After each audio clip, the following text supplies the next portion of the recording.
Ano daw yun, sabi niya? Ano daw yung gwapo na yun, sabi niya? Ganon. Diba, yung dami na ano? Ang ganda-ganda na ganun niya eh.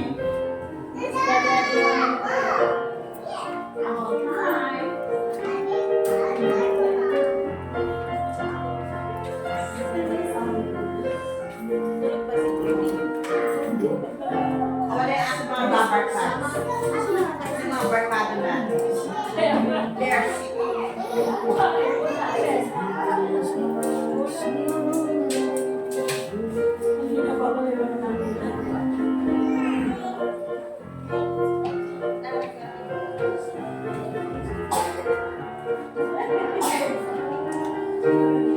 Nakakuha na lahat ng ng calendar. Ganda to, lagay nyo sa wallet nyo. Pwede sa wallet nyo. Kanino? Okay na? Ay, yung mga hindi nag-attend ngayon. Wala daw, Then, lagay nyo sa wallet nyo. grabe na mga wallet yun. Ang laki. Oo. Lagay mo sa, ano yan, sa office nyo. May office na siya. Wow! Pero kaya man ang hirapan na every weekend ka uuwi. May diretso naman po na May nasa ba na? Alam ko, nagdadabukan muna eh, bago mag-alaminos. Hindi, uwi ka dito parang kapag church ka. Ako naman, uwi siya dito. Dito na Oo, hindi ko na pamilya niya, di ba? Pwede naman sila mag-ensa sila na ng baba, no? Bababa. Baba. Kayo na lang bumaba.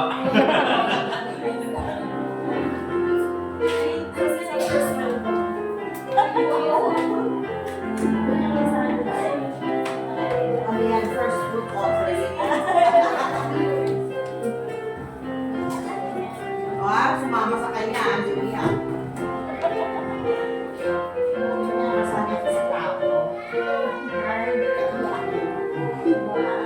Ay, yan, tapos na si mama.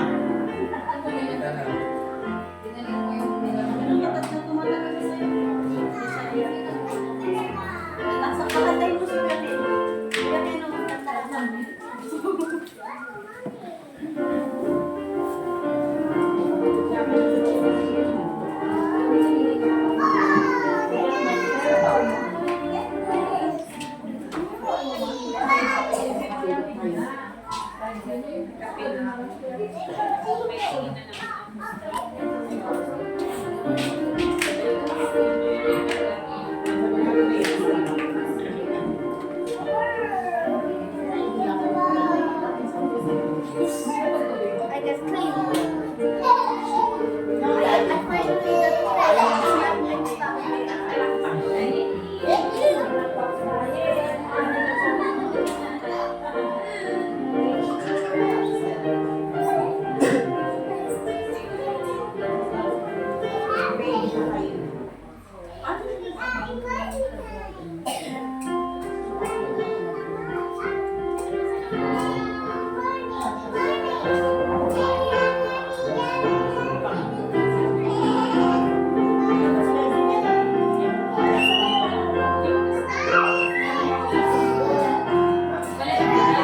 Yeah, may talent na yun.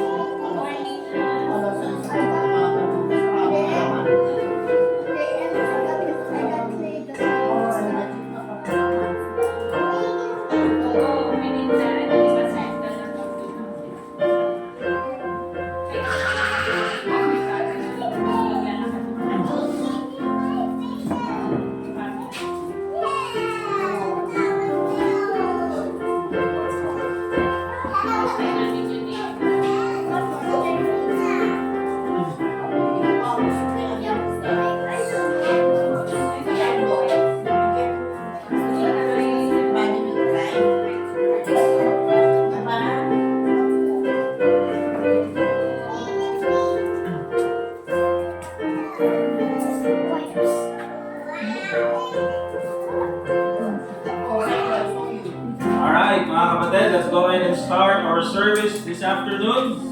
And hopefully, do your best to stay awake Meron po tayong kape. Kuha kayo ng coffee powder, punas nyo sa mata nyo. Hindi, mga nino, ang didilim ng mga dito, mga puyat. Hindi, kape yun. Alright, and let's all stand up please. Let's start by way of prayer. After that, tawagin natin si Brother RJ for our congregational singing. Let us pray. Dear God, Heavenly Father, once again, we thank you for this time na kami po muli ay pwedeng magtuloy sa aming mananambahan sa inyo. Lord, please give us continued wisdom as we go ahead and study the scriptures.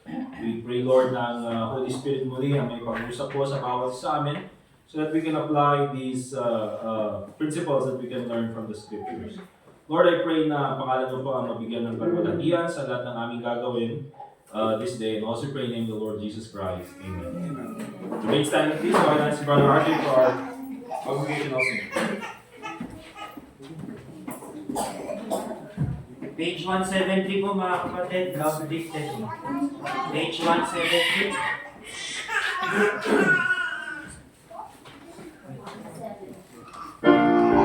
Page 173, love lifted.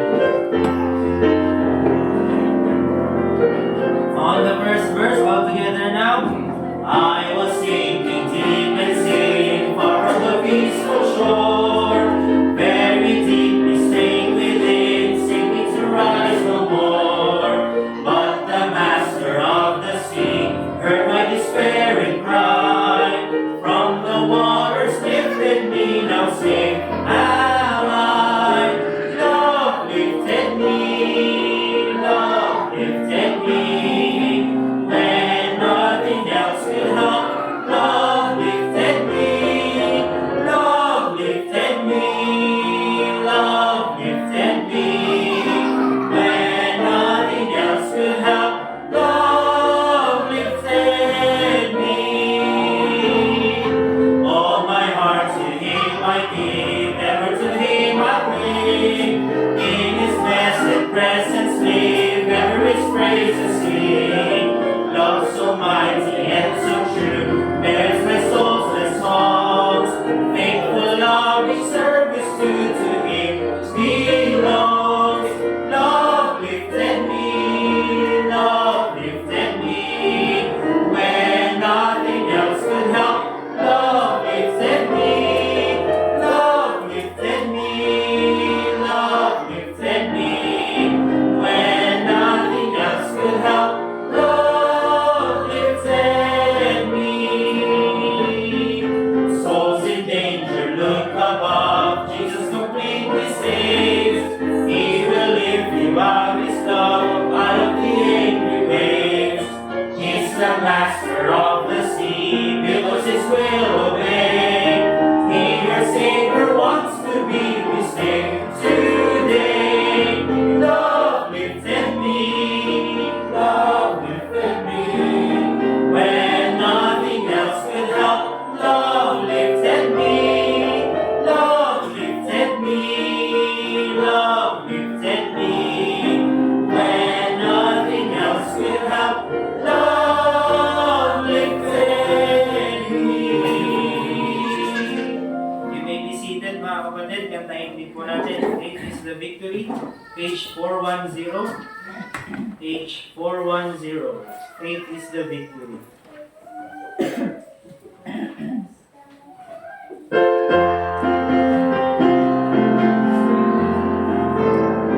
On the first verse, all together now. And how along the hills of light the Christian soldiers rise and press the battle ere the night shall veil the glowing skies.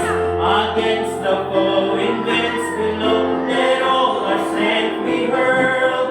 It is the victory we know that overcomes the world. Great is the victory, great is the victory. Oh, glorious victory that overcomes the world. His banner over us is love, our sword, the word of God. We tread the road that saints above, with shouts of triumph trod. By faith they like a whirlwind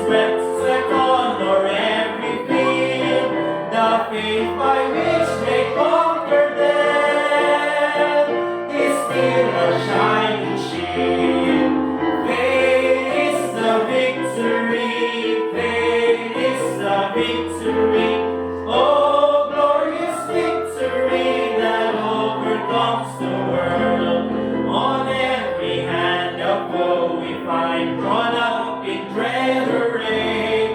Let sense of ease be left behind, and onward to the fray. Salvation's helmet on each head, with truth all geared about. The earth shall tremble with our tread, and echo with our shout. Faith is the victory, faith is the victory. Oh, glorious victory that overcomes the world. To him that overcomes the foe, white raiment shall begin. Before the angels he shall know his name confessed in heaven. Then onward from the hills of light, our hearts with love aflame will vanquish all the hosts of night. In Jesus' conquering name, faith is the victory, faith is the victory. Oh, glorious victory that overcomes the world. Amen. All right. We'll call si Brother Anthony to come speak to us about yung kanilang ginagawang soul winning dun sa La Trinidad, and also just to give many of us encouragement sa soul winning. Okay? Nasaan si Jenny? Nakakala ko kunyari, dami pang inuugasan daw. Ay, naugasan ko, baka may inuugasan yung mga sasakyan dun. Alright, now that's for Anthony.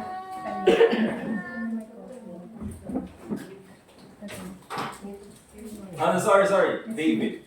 What? That's my middle name. Oh, middle name. Yeah, that's also your name.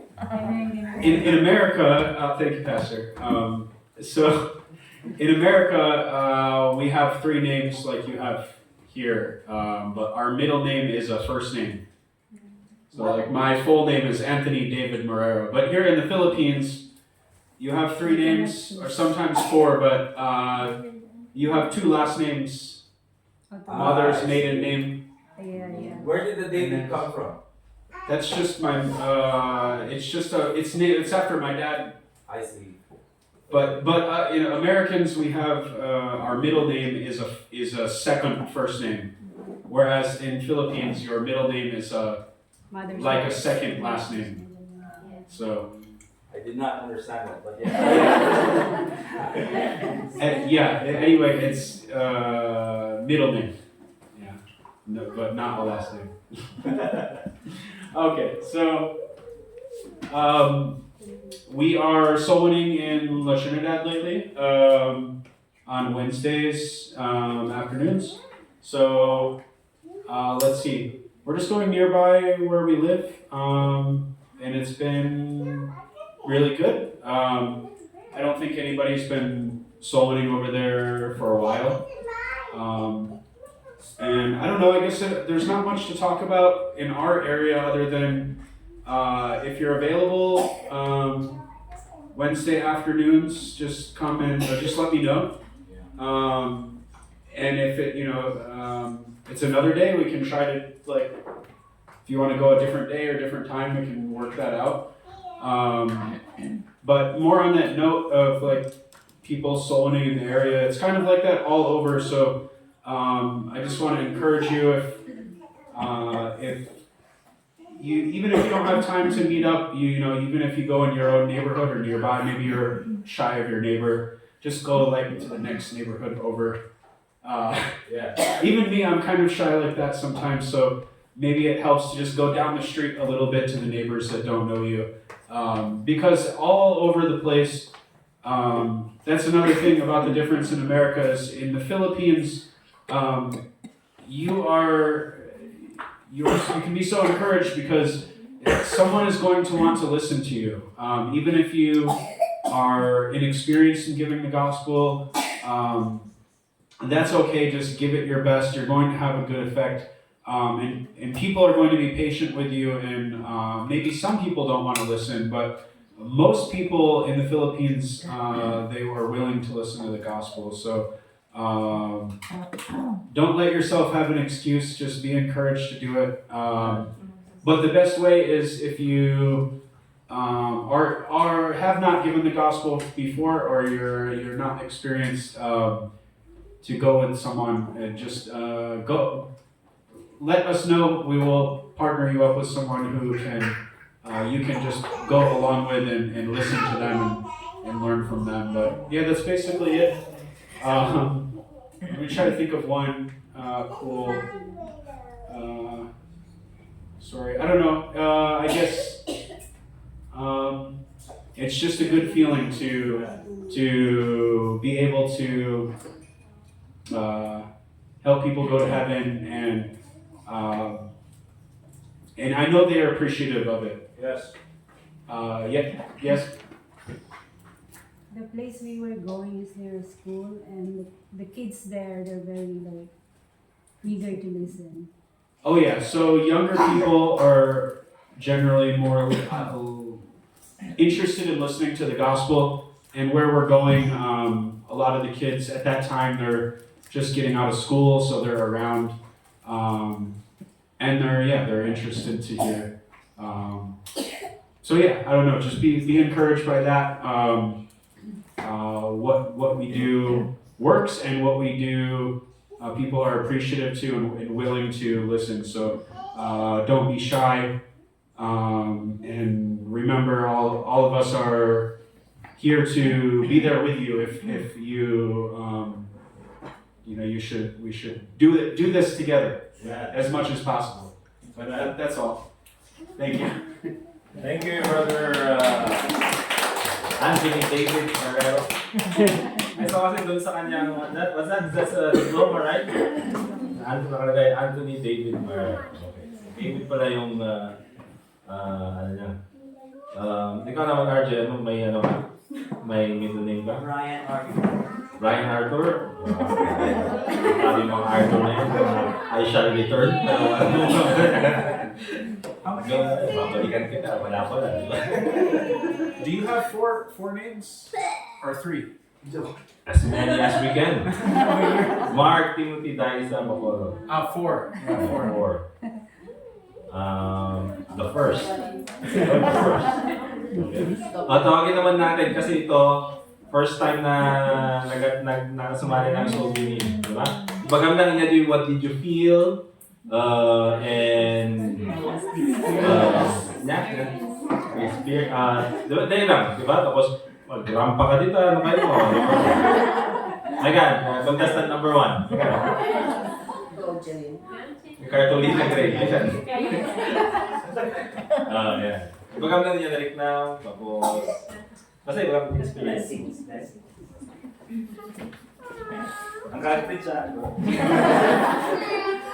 So good afternoon po, church. It's a blessing po na naka-join po sa last Sunday sa pag-share po ng Word of God sa mga hindi po nakakaalam.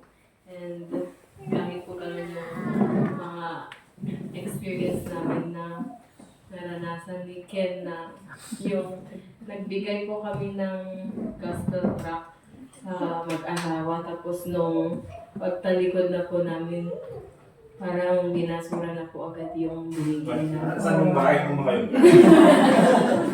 Tapos kina Ate Iris po, kahit ganun po ng mga lasing yung mga nasyuran, yung may mga temptation talaga. Thankful ako na nasyuran pa rin ni Ate Iris yung isang matanda po, kahit may gumugulo po siya sa kanya na lasing po. Okay, good. Thank you. Yeah, just join lang kayo sa Soul Winning. Maraming mga fun experiences. Sayang meron kasi si Ma'am Vilma, kinikwento niya last Sunday sa akin, na siya daw yung nag-ano dun sa lasing na nanggugulo. Isa pala ginugulo sila si Iris.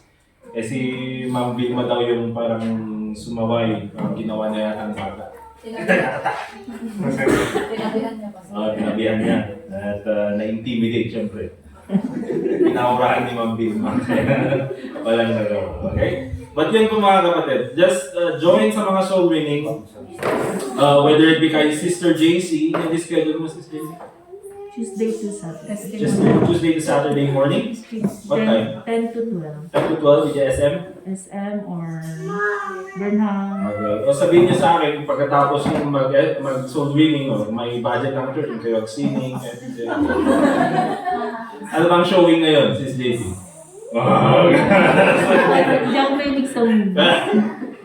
Joke lang, okay? So, yun po mga kapatid. So, just join. And ganito kasi mga kapatid, sometimes, wala tayong love for soul winning because we have not seen yet how people get saved. Right. But when you see them get saved, katulad nung ginawa ni Jesus Christ, when He saw the multitude, He was moved with compassion. Pag nakita niyo mga kapatid, the people na pinupuntahan, na share ng gospel, na liligtas, you will develop compassion. It's impossible not to develop compassion. But you will have that when you join yung soul winning. Amen? Amen. So mag-join po kayo. Alright, let's open our Bibles please in James chapter 1.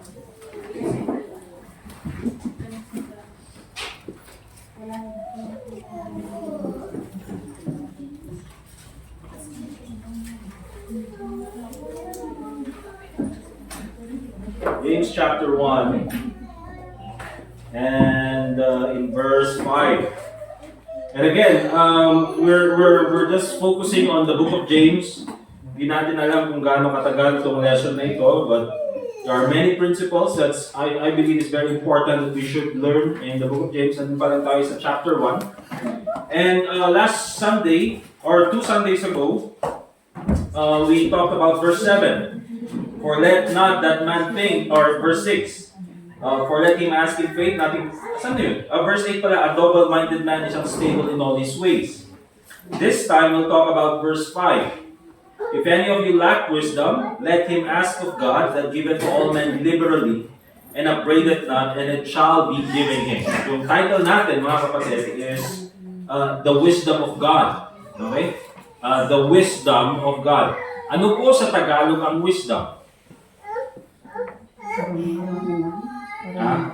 Karunungan, di ba? Karunungan. Ano naman ang knowledge? Kaalaman. Okay, so later on we will differentiate that. May wisdom. Ano naman yung wisdom tooth? Okay, wisdom tooth. Inisip ko ba, tinanggal na yung wisdom tooth na ay wala ka ng wisdom. Tinanggal na yung wisdom tooth. I don't even know kung bakit tinawag mo wisdom tooth. Kaya kailangan tanggalin kasi yun yata yung nagkukos ng sakit. So kailangan tinatanggal. But wisdom, mga kapatid, the wisdom from God, that is what we truly need. Okay? And let's take a look at first of all, what is God's wisdom? Ano ba ang wisdom na galing sa Panginoon? And tulad ng sinabi ko mga kapatid, many people confuse knowledge and wisdom. So, tinagalog natin kanina, pag sinabi natin wisdom, karunungan. Marunong, kumbaga. Di ba? Pag sinabi natin knowledge, kaalaman. Without knowledge, ano sabi ng Ernie Baron? Ernie Baron? Ernie Baron. Ernie Baron. Kung walang knowledge, walang power. Tama ba? Yun ba yun? Or knowledge is power. Yun ba? Knowledge is power. Something like that. Okay? So, knowledge and wisdom. Pag sinabi natin knowledge, kaalaman, it means knowing facts, knowing truth. Alam mo. Okay? Alam mo yung pag-solve ng equation sa mga engineer. Alam mong gumawa ng website. Okay? Alam mong mag-code ng program. Yan sila, Brother Anthony. Alam mo kung paano gawin ito. Alam mo. Knowledge. Okay? Pag sinabi naman natin wisdom, this is applying the knowledge that you know. Kaya nga karunungan, marunong. Iba yung alam niya kung paano gawin, iba yung marunong na gawin. Okay?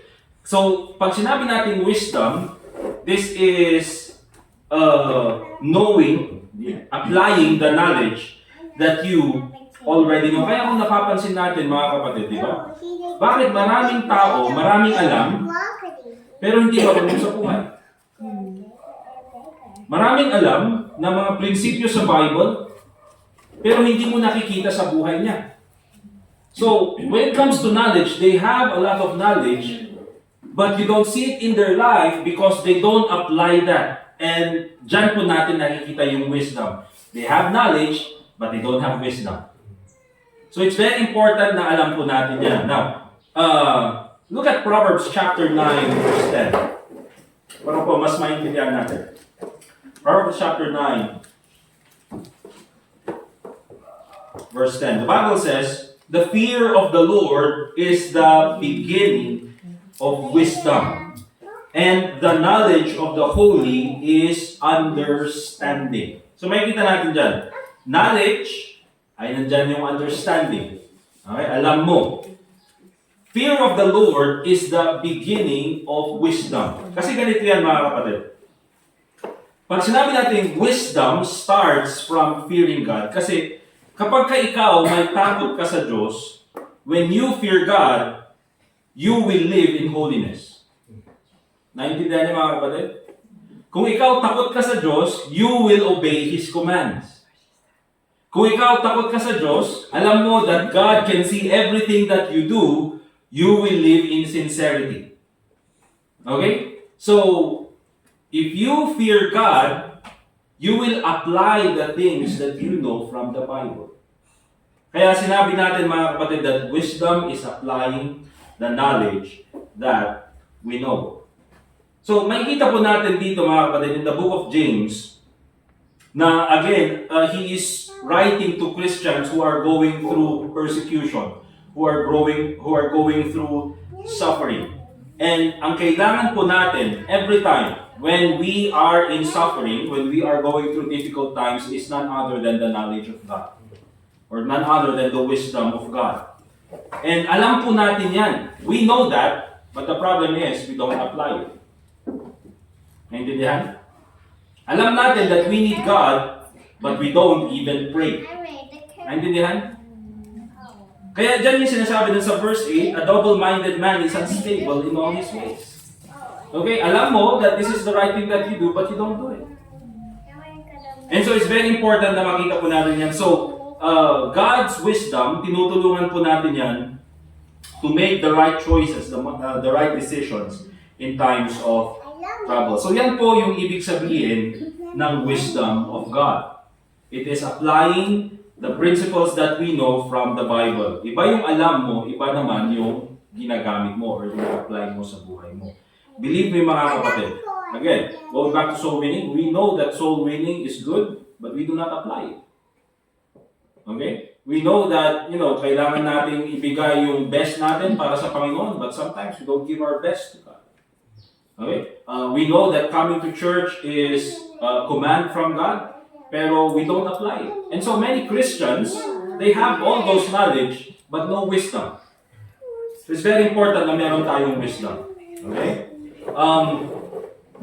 Even po mga kapatid, I would say, pag-attend sa mga Bible colleges, Bible seminaries, okay, theological forums, theological conferences, pag nag-attend ka, nag-aral ka nito, meron kang diploma na ibibigay, they will give you a certificate confirming na you're able to pass all the exams, pass all the requirements, and that's good mga kapatid. But you know what? It does not mean that you are going to apply the things that you've learned from Bible college. Kasi marami po ako alam, mga kapatid, that they have been through Bible college, ginawa nila yung mga bagay na yun, but when you look at them after they went through Bible college, parang, they do not even apply the things that they've learned from Bible college or from dun sa seminary na kanilang pinuntahan. Kaya it's true mga kapatid, yes, Bible college works, Bible college helps in many occasions, but if you want to serve God, you need to apply the things that you learn from the Bible. Okay? So, what are the false beliefs that we have about God's wisdom? And again, this is very important to correct. Okay? False beliefs about God's wisdom. Minsan, nakala natin that God only gives wisdom to special people. And when I say special people, mga kapatid, yung mga parang, yung mga anointed lang ng Panginoon. Diba yung special naman? special forces. God only gives wisdom to special people. Oh, yung preacher, meron siyang wisdom because he is a special person. Okay?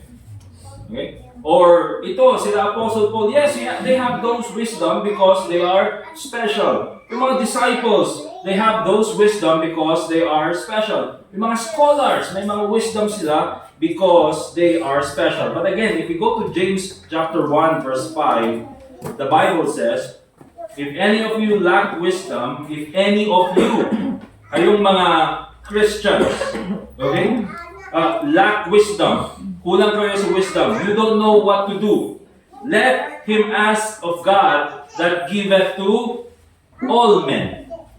Naintindihan mga kapatid? God does not give wisdom only to special people or to certain kinds of people. God gives wisdom to all who ask for wisdom. Okay? So kung kailangan mo ng wisdom, God will give you wisdom.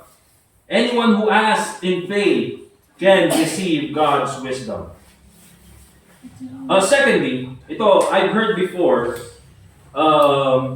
na tanong ng isang Kristiyano, is that, hindi ba pag hihingi tayo ng wisdom, it seems that parang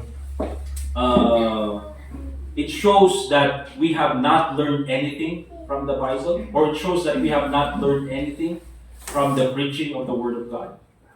Well, again, mga kapatid, nung sinabi ni James that if any of you lack wisdom, let him ask of God, which giveth to all men liberally, and upbraideth not. Actually, ang Panginoon mismo ang nagkukuman sa atin na humingi ng wisdom sa Panginoon. Okay? So if you have learned something from the Bible, and if you have learned something from the preaching of the Word of God, there is nothing against you asking God for wisdom. Right. Hindi po masama na mag-ask ng wisdom. Meron pa yung iba, hindi ba parang pagpapakita ng loss of faith when we ask wisdom from God? Hindi ba parang papagalitan tayo ng Panginoon? The Bible said, "We've given to all men liberally and upbraideth not." When you ask wisdom from God, hindi ka papagalitan ng Panginoon. Hindi magagalit ang Panginoon sa iyo at sasabihin niya, ano, kailangan mo naman ng wisdom? Nakasampu kang wisdom ka na. Wala po. When you ask wisdom, bibigyan ka ng Panginoon. Alright? Even in the Old Testament, mga kapatid, if we take a look at 1 Kings chapter 3, verse 10. 1 Kings chapter 3, verse 10. So, tingnan niyo pa natin yung example ni Solomon.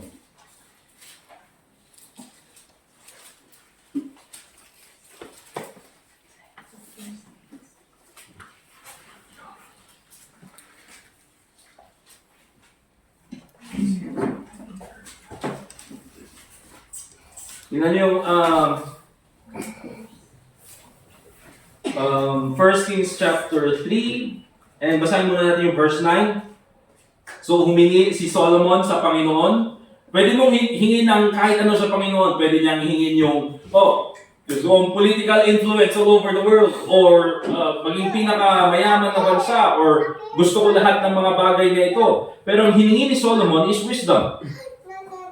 And sabi ng Bible, give therefore thy servant, sabi ni Solomon, an understanding heart to judge thy people, and that I may discern between good and bad, for who is able to judge thy so great a people?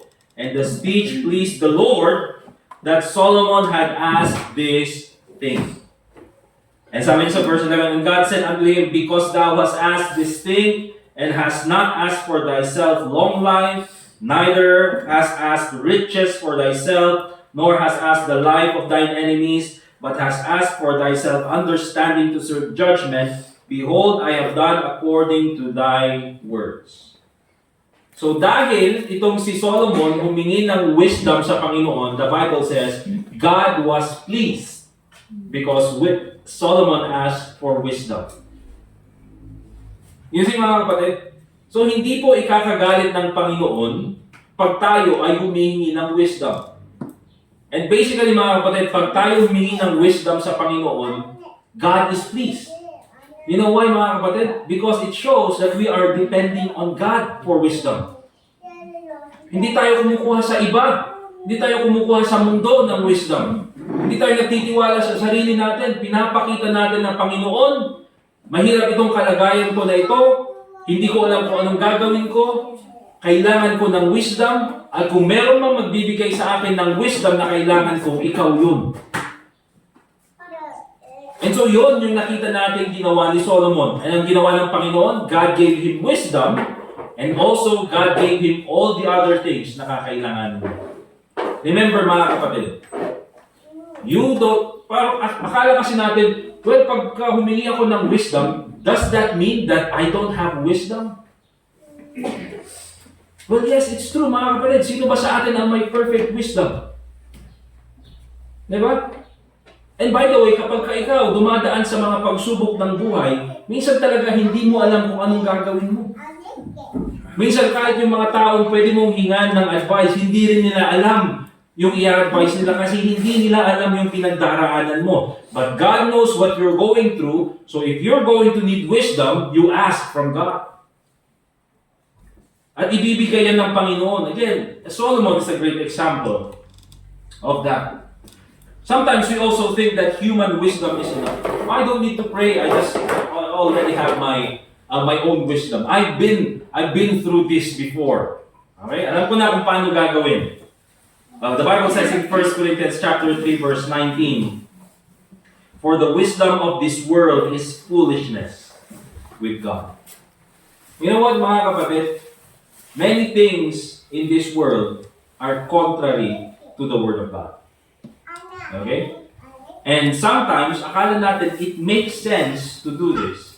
Pero kung against ito sa kalooban ng Panginoon, against ito sa salita ng Diyos, remember this, akala mo it solves the problem, but later on it will create more problems. Okay? So hindi po sapat na, yung wisdom lang natin, okay na. That's why, yun nga ang sabi ng Panginoon, we are commanded to ask wisdom from Him. Thirdly, why we should ask for God's wisdom. Bakit kaya kailangan natin humingi ng wisdom ng Panginoon? Why do we need to do this? Okay? Aside from, of course, ito ay kanyang inutos. Look at Proverbs chapter 3, verse 5 and 6. Proverbs chapter 3, verse 5 and 6. Sino pong nakakaalam kung nakaka-memorize ng verse na ito? Kaya i-quote. Proverbs chapter 3, verse 5 and 6. Anyone? Basahin nyo na lang. Trust in the Lord with all thine heart, and lean not unto thine own understanding. Verse 6, in all thy ways, acknowledge Him, and He shall direct thy path. Verse 7, be not wise in thine own eyes. Diba?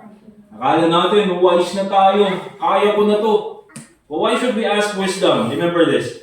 Wisdom helps us make righteous decisions. Not only right decisions, mga kapatid. Righteous decisions. Okay? Pag sinabi kasi natin righteous, kalooban talaga ng Panginoon.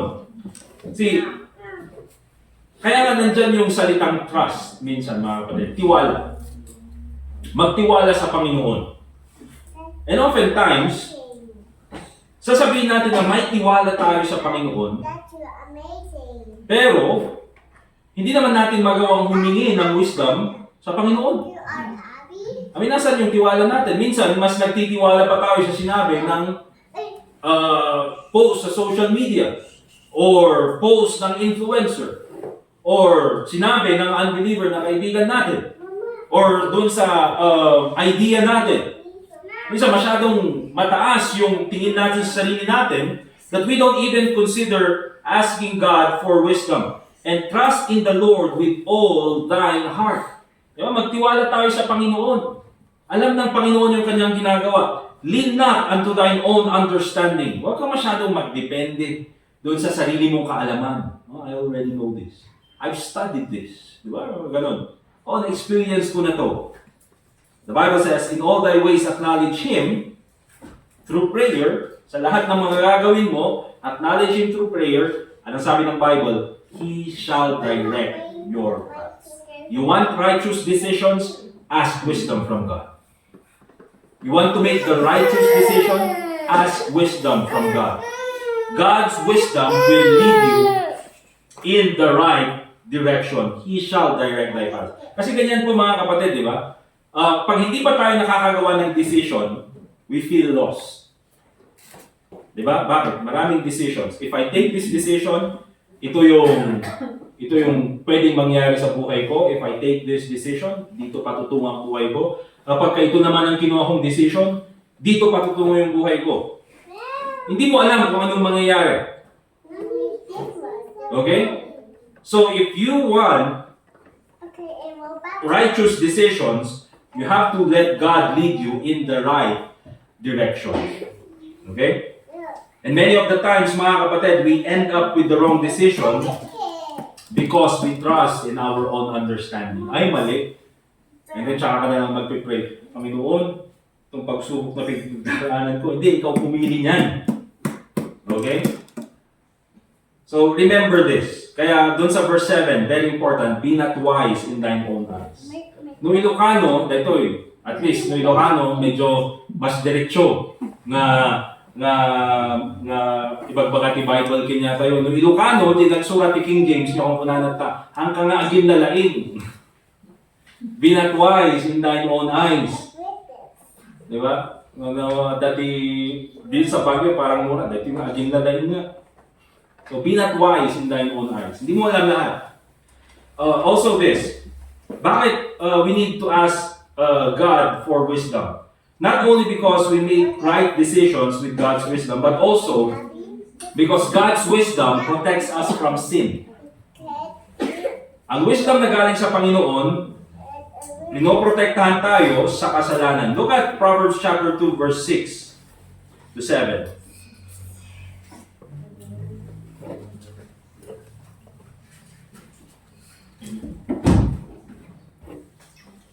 Anong sabi ng Bible? Proverbs chapter 2, verse 6 hanggang verse 7.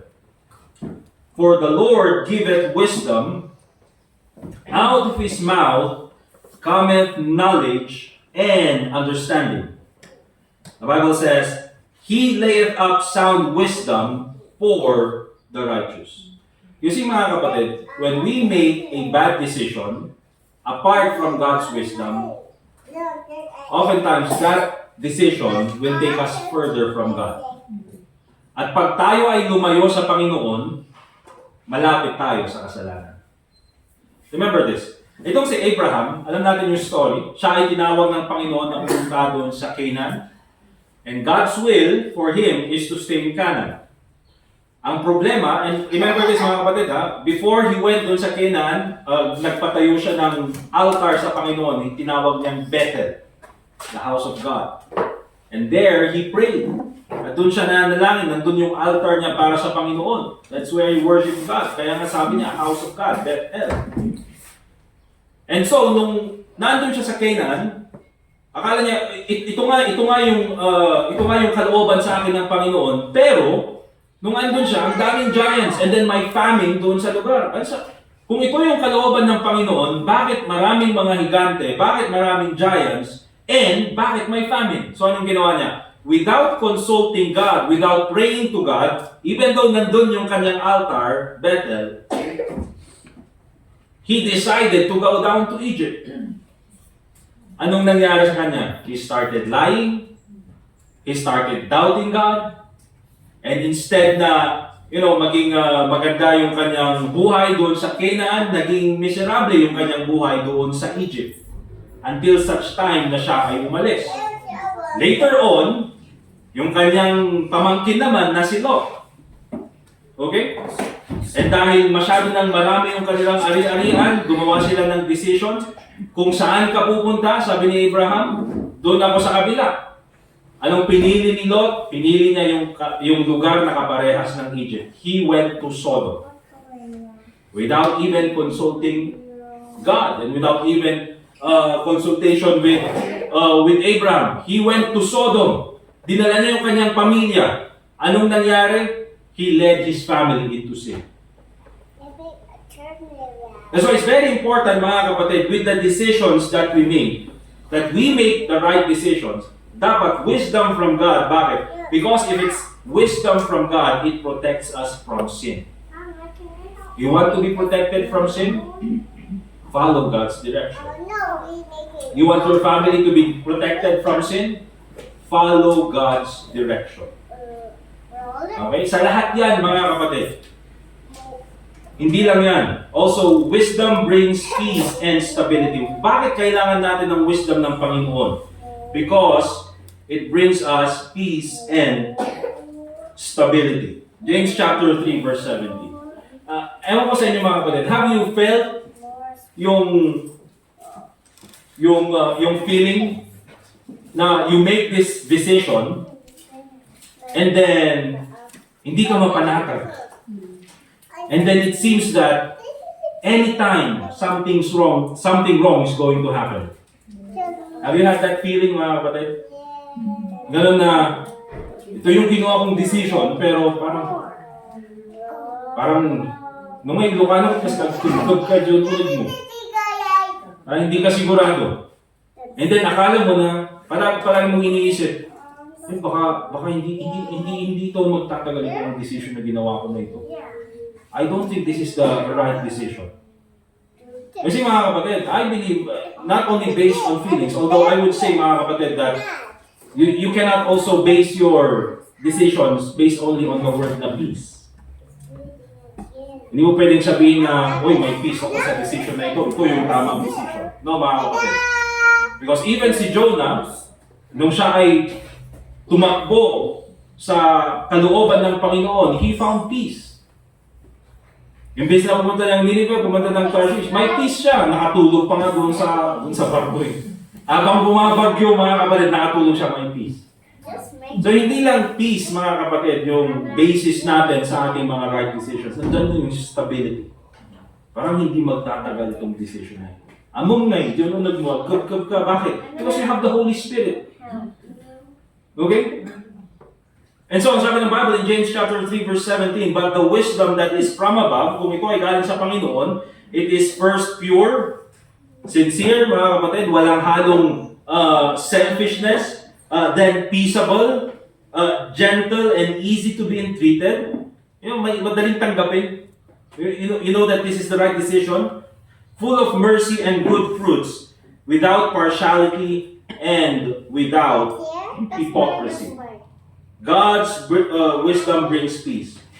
While human wisdom, yung decision na based sa ating sariling wisdom, always brings confusion and strife. But as you. Gumawa ka ng decision na ito, pero it's always unclear to you why you made that decision. But as you. Okay? Palagi mong inisip sa sarili mo, ito pa yung kalooban ng Panginoon. Okay? And then later on, pag nandun ka sa decision na yun, palagi na lang pinagsisimulan ng away. Palagi na lang, parang everyone or everything is against you. So before making decisions, mga kapatid, in family, in work, okay, in the ministry, remember, pray for God's wisdom first. It helps us make righteous decisions, protects us from sin, and brings us peace and stability.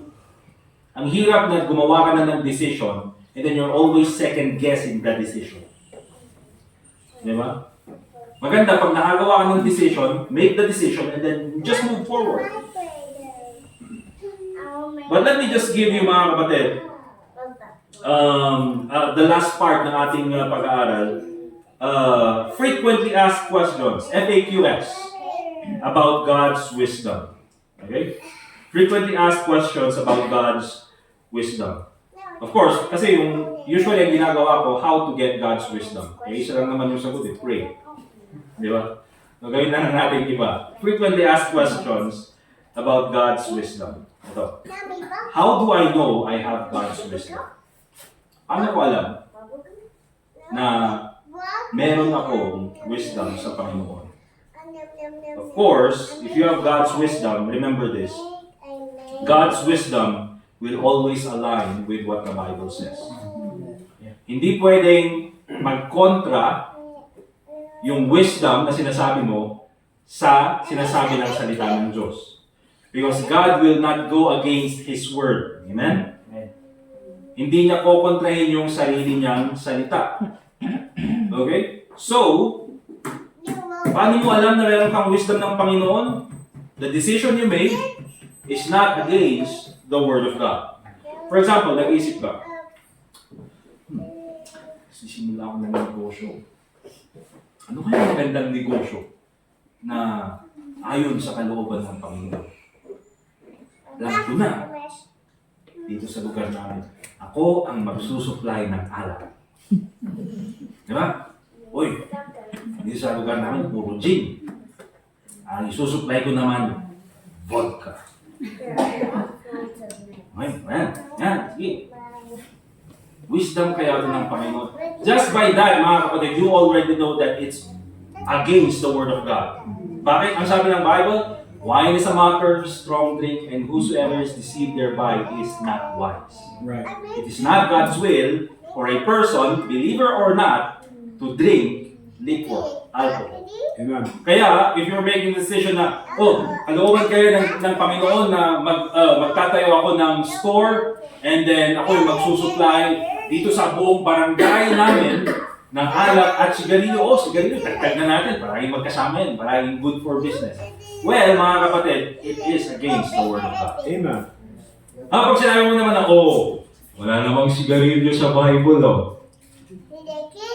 there is no mention of cigarette in the Bible. Thou shalt not cigarette. No. Wala namang cigarette sa Bible, so, pwede siguro, no? Amen? Make it flatter. Amen ba, mga kapatid? Amen? Thou shalt not cigarette. Of course, mga kapatid, if the government itself ay sinasabi na delikado ang pag-inom pag-inom tuloy ng sigarilyo, paninigarilyo, okay? And of course, mga kapatid, bakit? Because our body is the temple of the Holy Spirit. Right. Hindi naman maganda na i-pollute natin sa sigarilyo yung ating katawan. At least magamit sana ng Panginoon. And kung yan, mga kapatid, will harm other people, I don't think it is God's will for us to promote yung ganong klaseng product na makakasira sa ibang tao. Amen? Right. So, kung titignan po natin, mga kapatid, alam natin that if it's God's wisdom, it is in line with the Word of God. It is always in line with the Bible. Hindi po pwedeng mag-contra yung salita ng Diyos doon sa wisdom na binigay niya sa iyo. Amen? Okay? So, that is one of the ways you know that you have God's wisdom. Secondly, how can I receive more of God's wisdom? Ay, nandiyan po yung prayer. Yan pa yung pinanggit natin kanina. If any of you lack wisdom, let him ask of God. Hingi ka sa Panginoon sa prayer. Remember, mga kapatid, many times, ang hinihingi natin sa Panginoon, bigyan mo sana ako ng ganito, ganyan. But when was the time you asked for wisdom? Panginoon, bigyan mo ako ng wisdom. Why don't sabihin natin, Panginoon, bigyan mo ako ng ganitong bahay or ganitong property. There's nothing wrong with asking God with those things. Amen? Wala pong masama na humingi sa Panginoon. Well, why can't we say, Panginoon, please give me wisdom so that I can earn money para po makabili ako ng ganito. Please give me wisdom so that I know how to handle this. I know how to... Let's ask wisdom, mga kapatid. Okay? Hingi tayo ng wisdom sa Panginoon. Of course, how can I receive more of God's wisdom? Prayer, kung may prayer, hindi po dyan pwedeng ihiwalay yung Bible study or reading the Bible. Read the Bible and study God's Word. Bakit? In the Bible, mga kapatid, you will find many examples of making the right decision. You will also find many examples, actually more examples of people who made the wrong decision. And it ended up na nagka-problema dun sa kanilang buhay. Okay? So, read and study God's Word. If you really need wisdom, mga kapatid, when it comes to business, when it comes to relationships, when it comes to how to handle personal matters in your own life, read the book of Proverbs every day. I mean yan, mga kapatid, punong-puno ng wisdom. Okay? Minsan nga, hindi mo na kailangan i-explain, nandyan na. How did you make it? Three, mga kapatid. How can I receive more of God's wisdom? Of course, surround yourself with godly counsel. Okay? In the multitude of counselors, there is safety. Kailangan mo rin ng taong magka-counsel sa buhay mo. Apply what you learn. James chapter 1 verse 22. So, andyan tayo sa book of James. And dyan natin makikita ulit yung definition ng wisdom. Na wisdom ay hindi lang yan sa kaalaman. James chapter 1 verse 22, the Bible says, "But be ye doers of the word, and not hearers only, deceiving your own selves." Okay? So, makikita po natin dyan mga kapatid that the Word of God na pinakinggan natin, or the Word of God that we have, is not only meant for reading and hearing, it's also meant for applying. And tulad ng sinasabi natin mga kapatid, maraming tao, maraming alam sa salita ng Diyos, but they do not apply it. Maraming Kristiyano alam kung anong tama at mali sa salita ng Diyos, but they keep on doing the wrong things because they don't apply that knowledge. Anong tawag mo dyan? Wisdom? Hindi. Okay? So it's very important na i-apply po natin yung salita ng Panginoon. That's why we encourage mag-attend sa mga services, join sa mga fellowship, join sa mga Bible studies, join doon sa mga soul winning. Bakit? Because that is how we apply the knowledge that we have. Okay? And sabi ng Bible, if you don't apply the knowledge that you have, you are deceiving your own self. Anong tawag mo dun sa tao? Just think of this mga kapatid. What do you call a person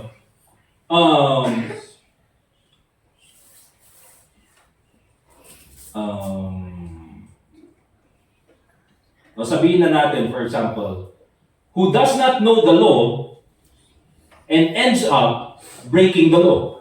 Although it's not an excuse, mga kapatid, Ignorant. di ba? Kaya ang ignorance of the law is not an excuse. Okay?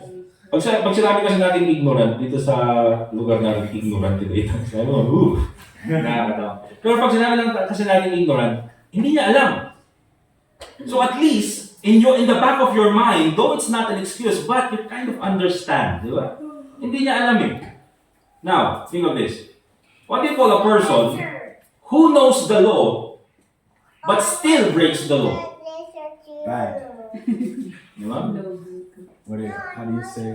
I fought the law, but the law won. What is that? Kaya ang tawag dyan ng Bible, folly. Foolishness. No, Ilocano tayo man nun. Marites. Kinakatok. Di ba? Well, diba? Kinakatok. Bakit, mga kapatid? Because alam niya yung sinasabi ng law, pero ginawa niya pa rin. And in many cases, mga kapatid, ganyan po tayo, maraming Christian. You know what's right to do. You know what's wrong that you should not do. But you end up doing what's wrong. And you don't do what's right. What's that called? Folly. Amen. Foolishness. Okay? At least pag foolish, diba? English, hindi masyadong masakit. Ilocano tayo mata.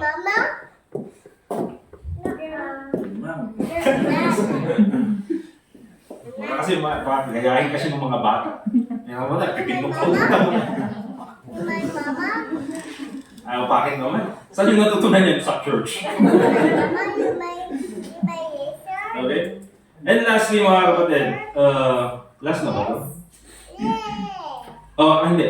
Second to the last. Can God's wisdom help in small decisions? Amen. Yes. Sabi ng Bible, if any of you lack wisdom, kahit po sa mga small decisions, pwede po natin include ang Panginoon. Proverbs chapter 3 verse 5, "In all thy ways acknowledge Him, and He will direct your paths." Kahit po yung mga maliliit na decisions na. Ganito mga kapatid na naman. Baka mamaya pati yung mga, Panginoon, magtututbrush ba ako? Hindi. Di ba na kaya may Panginoon, agdibos ako tayo sa tao, saan? Hindi mo kailangan ng wisdom dyan, mga kapatid. Okay? Yeah, ba? Hindi ko sa katawanusan.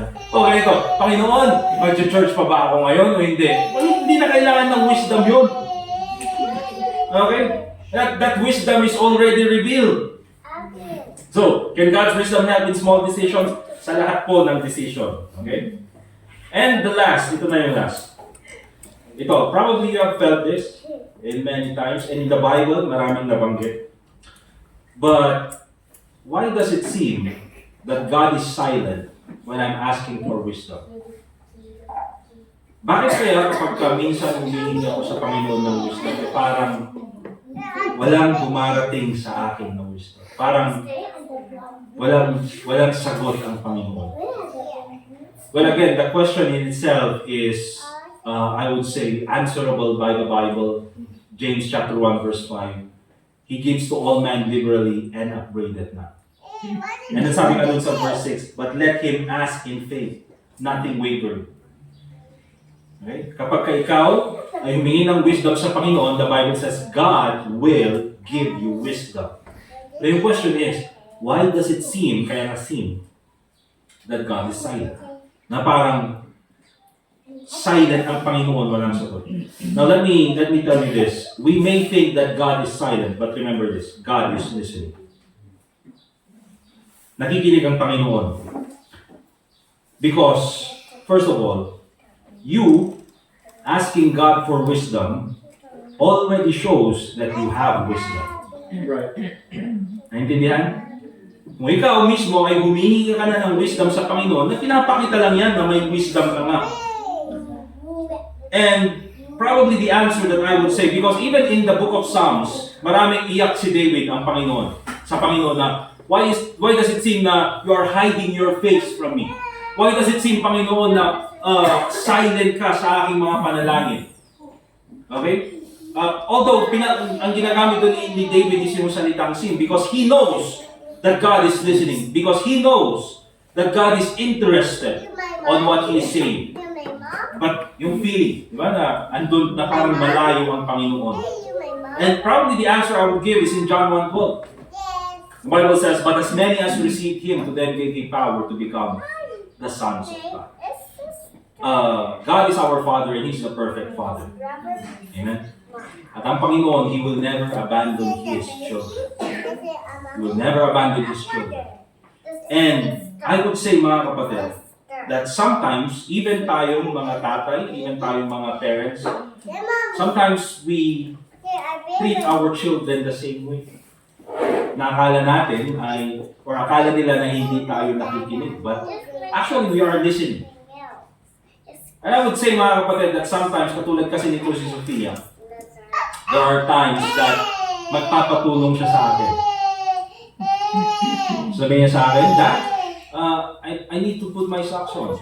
I don't know how to put my socks on. Or I need help putting my socks on. I need help with my shoes. I need help with this. But instead of me helping him, anong ginagawa ko, mga kapatid? I don't answer. And I just ignore him. Or her. Sorry. Misgender. Oh. Diba? I ignore. Bakit, mga kapatid? Does it because I don't care? Hindi po, mga kapatid. It's because I know she already has the wisdom to do it. And I just want her to be more mature. I push her so that she can do it on her own. Bakit, mga kapatid? Because before, I already taught her how to do it.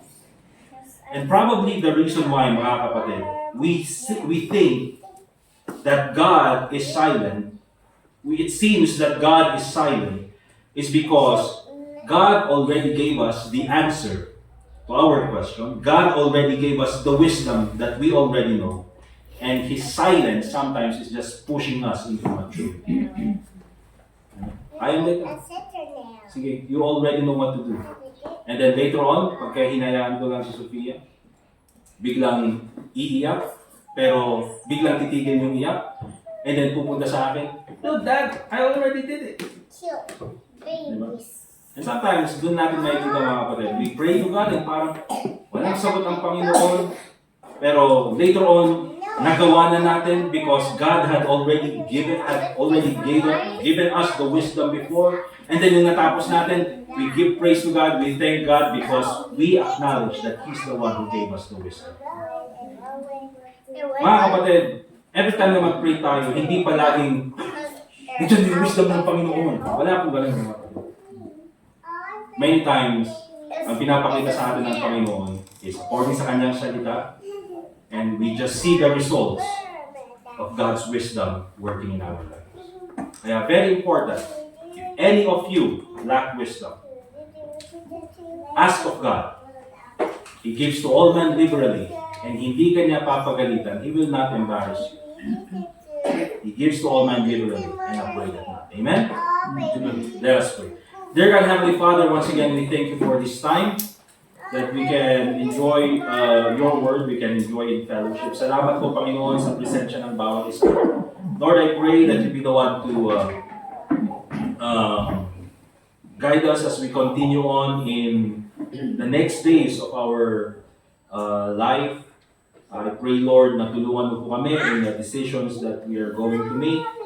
I pray that you be the one to guide us. Help us, dear Lord. Continue to give us wisdom, dear Lord, even po sa mga maliliit na bagay, mga maliliit na decision na kailangan namin gawin. Tulungan mo po kami. Also, Lord, I pray that you be the one to give us the humility to always ask wisdom from you. Sana po makita namin ang aming mga kakulangan at kami po ay patuloy na magtiwala sa inyong karunungan lamang. So once again, Panginoon, nagpapasalamat po kami sa salita ng aming napakinggan ngayong hapon na ito at muli po ang iyong pangalan lang ang mabigyan ng kalwalhatian. And also pray in the Lord Jesus Christ. Amen. Alright, so yun na po yung lesson natin ngayon in the book of James. And probably we'll just go ahead and have our closing song. And then, tapos na po tayo, okay? Let's get our songbooks, please.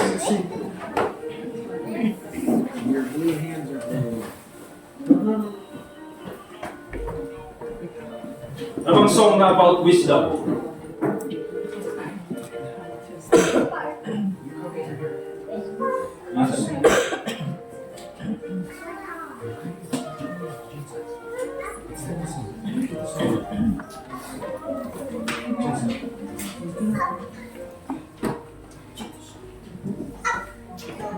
Hanapin nyo yung pray about everything. 216, 316, 360.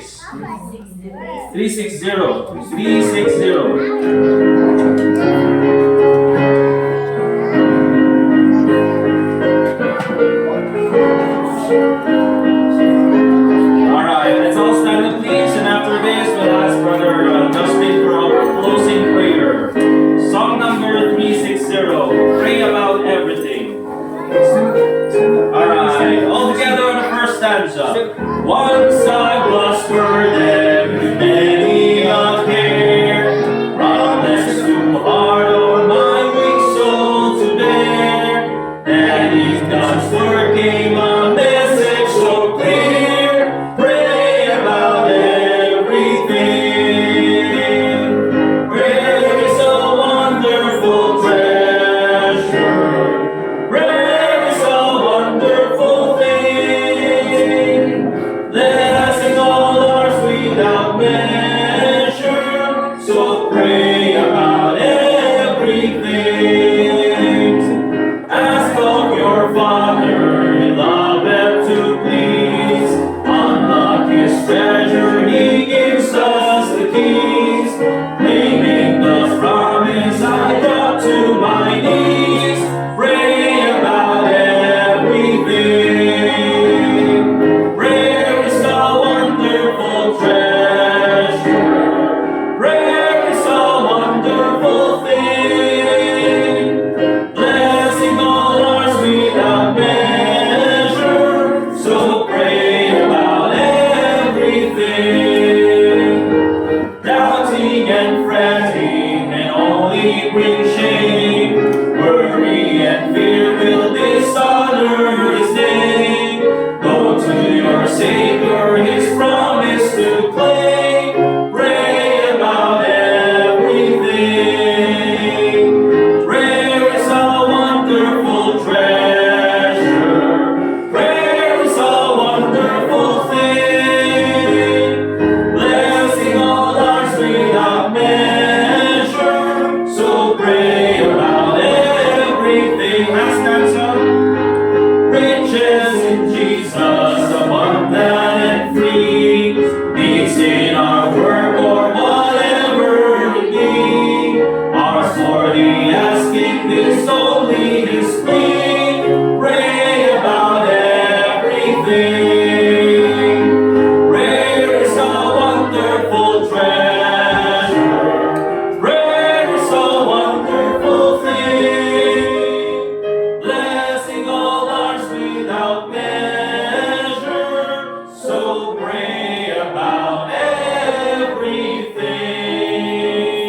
Justin to pray about everything.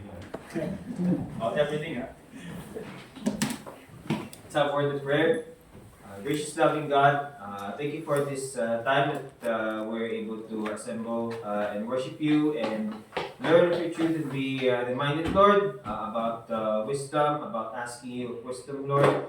Help us also, dear God, through your wisdom in living the Bible daily. Thank you also, Lord God, that you've given us the blessings to offer for your ministry and for the work that we do here.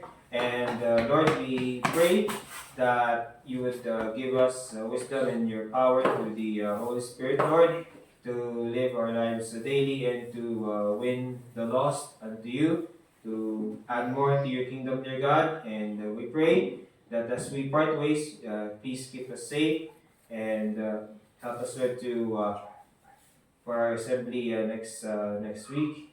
Thank you for everything, Lord. In Jesus' name pray. Amen. Amen. Thank you mga kapatid. We're dismissed. Shake hands, fellowship. May coffee pa dyan. And ano pa? Ay, coffee na lang.